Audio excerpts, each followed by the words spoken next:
Davao? Hindi ba yun asang hamak na probinsya lang sa Mindanao? Iyan ang naging bulalas ni Sofia, isang estudyante mula sa isang kilalang elitistang high school sa Bonifacio Global City, BGC, nang inanunsyo ng kanilang paaralan na ang kanilang educational field trip ay sa Davao City. Para sa kanya at sa kanyang mga kakles, ang Davao ay isang magulo, atrasadong lugar na palaging nababalita dahil sa mga negatibong isyu at hindi karapat-dapat na dayuhin pa. Hey naku, sige na wala naman tayong magagawa. Kung masyadong boring doon, kukunan ko na lang ng litreto, yung mga kapangitan, ipopost ko sa IG stories para gawing katatawanan, sabi ni Sofia nang may halong pang-inis. Sumang-ayon naman ang mga kakles niya.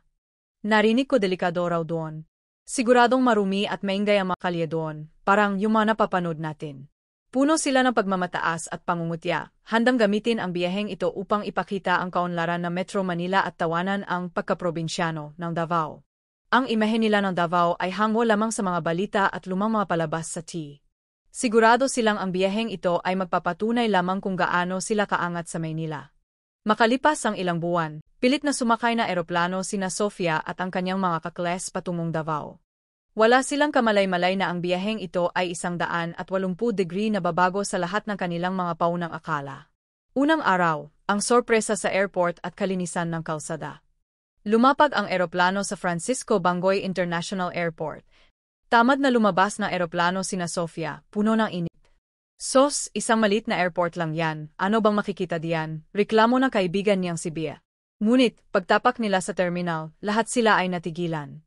Ang nasa harap nila ay malayong malayo sa inaasahan nilang atrasadong probinsya. Makintab at walang bahid na sahig, matataas na salaming peder, maayos at tahimik na pagbukas ng mga automatic door, at malalaking high-definition screen na nagpapakita ng mga video tungkol sa rehiyon, na may malinaw na English subtitles. Imposible. Ito ba talaga ang Davao? Halos hindi makapaniwala si Sofia. Mas lalo pa silang nagulat nang pumasok si Sofia sa banyo. Ang eksena ay parang isang 5-star hotel. Ang mga kubicle ay kumikinang sa linis, may mga automatikong flush at bidet, wala kang makikitang kahit isang patak ng tubig o dumi sa sahig, at ang hangin ay may mabangong amoy. Mas malinis pa ito sa banyo ng school natin, gulat na sabi ni Sofia. Nakita niya sa peder ang isang checklist na nagpapakitang bawat oras ay may naglilinis. Pagbalik nila sa arrival hall, parehong gulat ang makikita sa mukha ng iba pa niyang mga kakles. Iraw. Ito, yung lugar na lalaitin dapat natin. Kinuha ni Sofia ang kanyang cellphone, handa sanang kumuha ng evidence ng pagiging atrasado, pero natuklasan niyang wala siyang mapost na kahit anong mapanlait. Ilang minuto pa lang sa Davao Airport, nagsimula ng gumuho ang kanilang mga stereotype. Sumakay sila sa tourist bus patungong city proper. Kinukumbinsi ni Sofia ang sarili, okay lang, baka yung airport lang yon. Baka pampaganda lang para sa mga turista. Pagdating sa syudad, sigurado magulo pa rin. Ngunit nang pumasok ang bus sa malapad na highway, muli silang natahimik. Ang kalsada sa labas ay malinis at ang mga gilid ay may maayos na mga gusali at maraming puno. Oy, napansin ninyo ba? Halos walang bumubusina, gulat na sabi ni Sofia.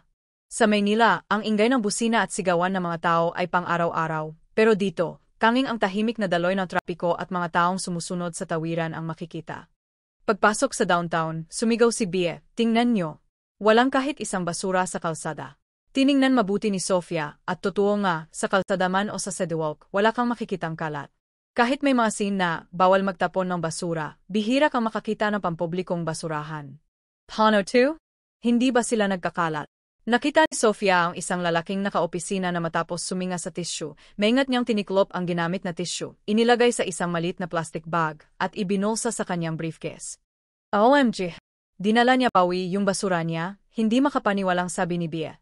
Sa tin, matagal na yang tinapon kung saan-saan. Hindi lang walang basura, pati ang mga halaman sa gilid ng kalsada ay maayos na nalagaan, at ang mga upuan sa parke ay malinis na pwedeng upuan agad. Tiningnan ni Sofia ang hawak niyang bote na mineral water. Kung nasa Manila siya, itatapon niya lang ito sa bintana, pero ngayon, tahimik niyang inilagay ang bote sa loob ng kanyang backpack. Sige na nga, susubukan kong gayahin sila habang nandito tayo. Dahil sa maliit na kilos na iyon, nagsimulang umusbong sa isip ni Sofia ang ideyang, mukhang.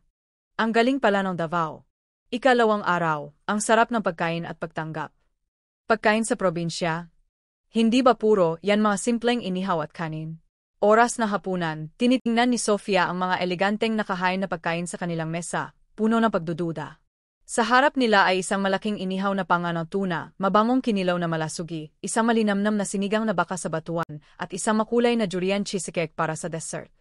Mukha namang masarap, pero sigurado di yan kasing sarap na mga kinakain natin sa BGC, sabi ni Sofia habang nag-alinlangan siyang kumuha ng kapirasong isda. Isinubo niya ito. Sa isang iglap, nanlaki ang kanyang mga mata. Ano to? Ang sarap! Ang isda ay sariwang-sariwa at malambot, at ang timpla ay perpekto, pinalabas ang natural na lasa ng tuna. Si Bia naman ay tumikim ng kinilaw. Grabe! Ang fresh ng lasa, hindi malansa. Ibang-iba, to sa mga mamahaling restaurant na pinupuntahan natin sa Maynila. Sila na dating mababa ang tingin sa pagkaing probinsya ay lubusang nabighani sa lasa. Nang matauhan sila, ubos na ang lahat ng pagkain sa mesa. Akala ko hindi ko magugustuhan, sabi ni Sofia habang tinitingnan ang mga walang lamang pleto. Noong gabing iyon, agad na nag-message si Sofia sa kanyang ina. Ma, ang sarap pala ng pagkain sa Davao. Promise. Next time, pumunta tayo dito. Nag-reply ang nanay niya na isang shocked emoji. Akala kayo ba ayaw mo dahin? Ang bilis mo namang nagustuhan. Tumaas si Sofia at nag-reply, gapo. Pero kailangan kong aminin ang sasarap ng pagkain nila. Ikatlong araw, ang pagkakaiwan at ang kabaitan ng mga estranghero. Sa ikatlong araw, huminto sila sa isang malaking gasoline station at convenience store sa highway para mag-car, papunta sa kanilang susunod na destinasyon. Siya lang ako, paalam ni Sofia sa mga kaibigan.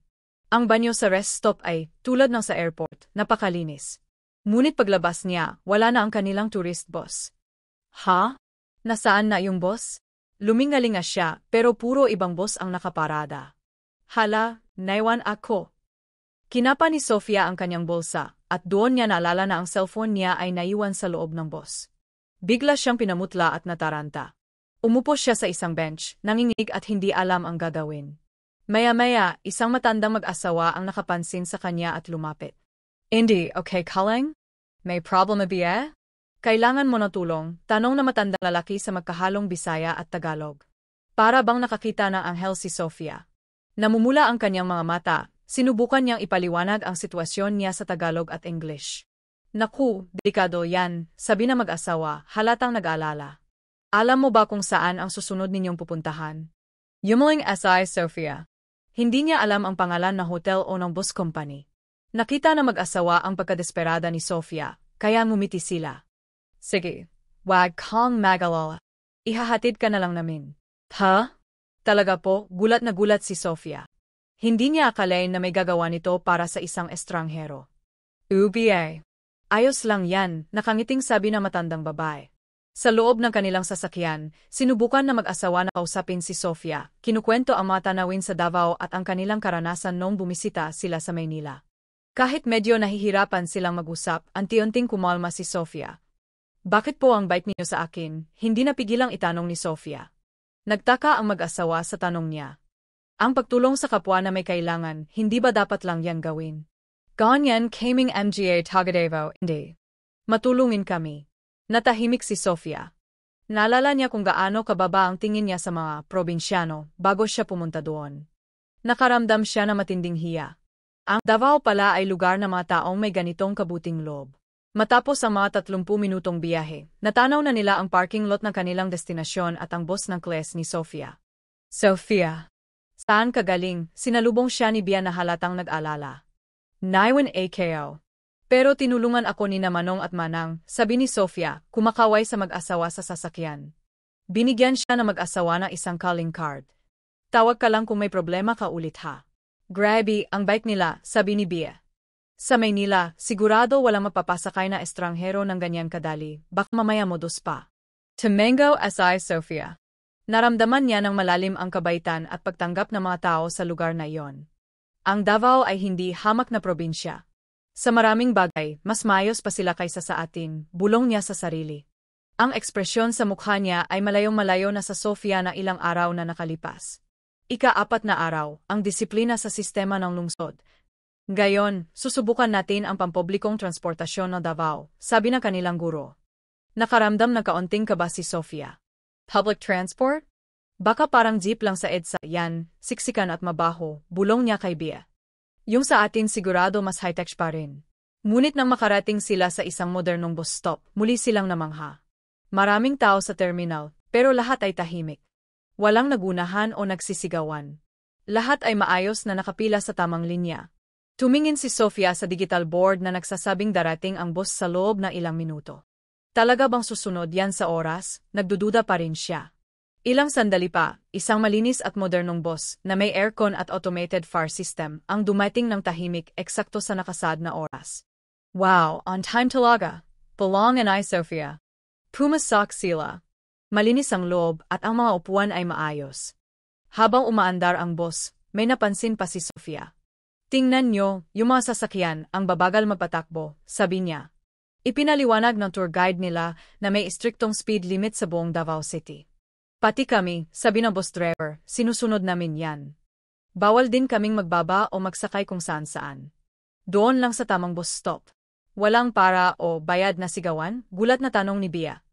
Walang ganito, SA Manila. Lahat nag-agawan sa kalsada.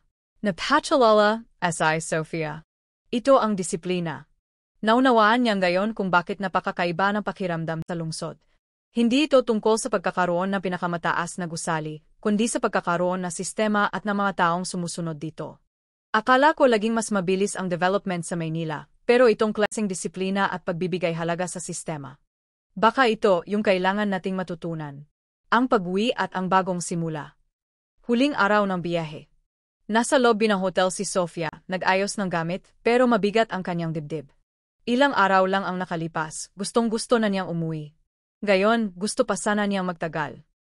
Ano sa tingin mo, balik tayo sa Davao next summer? Tanong ni Bia. Game na game, sagot ni Sofia nang walang alinlangan. Sa simula ng biyahe, akala nila ang Davao ay isang atrasado at boring na lugar. Pero ang modernong airport, ang kalinisan na kalsada, at ang kabaitan ng mga tao ay tuluyang bumago sa pananaw nila. Mas malinis at mas convenient pa pala dito kaysa sa inakala natin. Una, young MGA Tao, sobrang great. Nakakapanibago. Ang babait nila. Naalala nila na sa tuwing magtatanong sila ng direksyon o order sa restaurant, ang mga taga Davao ay laging nakangiti at matulungin. At ang safe dito. Kahit tayong mga babae, pwedeng maglakad mag-isa sa gabi nang walang takot. Naalala ni Sofia noong pumunta sila sa isang night market. Kahit siksikan ng tao, ni minsan ay hindi sila natakot o nakaramdam ng panganib. Pagbalik sa Maynila, nag-iwan na malalim na impresyon kay Sofia ang biyahe sa Davao. Anak, Andy and Kana pala. How was the trip? Mukhang masaya ka? Tanong na nanay niya, na sumundo sa kanya. Sobra, ma. Sobrang saya. Ang Davao, hindi siya yung tulad na inisip ko. Mas malinis pa sila sa maraming lugar sa Maynila at saka. Tuloy-tuloy na ikinuwento ni Sofia ang lahat ng nakita at naranasan niya, ipinapakita ang mga litreto sa cellphone. Tingnan niyo to, ma, yung banyo sa airport nila. At ito, yung mga boss nila, sobrang disiplinado. Hari young pagkang grave. Nagulat ang ina ni Sofia sa mga kwento ng anak na ibang-iba sa mga naririnig niya sa balita. Gusto kong bumalik doon. Next time, tayong buong pamilya, pwede. Sige, biye. Kung ganyan kaganda ang kwento mo, siguradong magugustuhan din ng papa mo. Sa class ni Sofia, ang galing pala ng Davao, ang naging pinakasikat na usapan. Lahat ng sumama sa educational trip ay namangha sa kalinisan, kabaitan, at kultura ng lungsod. Parang gusto kong mag-aral sa Davao Pag College. AKO, baka, dun AKO mag-try mag-work in the future. Ang babaeng dating nagsasabing mababa ang tingin sa probinsya ay malalim nang napamahal sa lugar na iyon. Mahigpit niyang hawak ang calling card na ibinigay na mag-asawang Davaoenyo. Nangangako sa sarili na babalik siya kasama ang kanyang pamilya upang mas tuklasin pa ang maganda at mabuting lungsod na iyon. Para sa kanya, ang Davao ay hindi na lamang isang tuldok sa mapa ng Mindanao. Isa na itong lugar na karapat-dapat igalang at matutunan. Ang babaeng dati ay ayaw na ayaw pumunta doon ay minahal ng gayon ang lungsod na iyon. Ano ang palagay ninyo? Hanggang dito na lamang ang ating kwento. Inaasahan namin ang inyong mga komento at saloobin sa ibaba. Maraming salamat sa pagbabasa at hanggang sa susunod na kwento.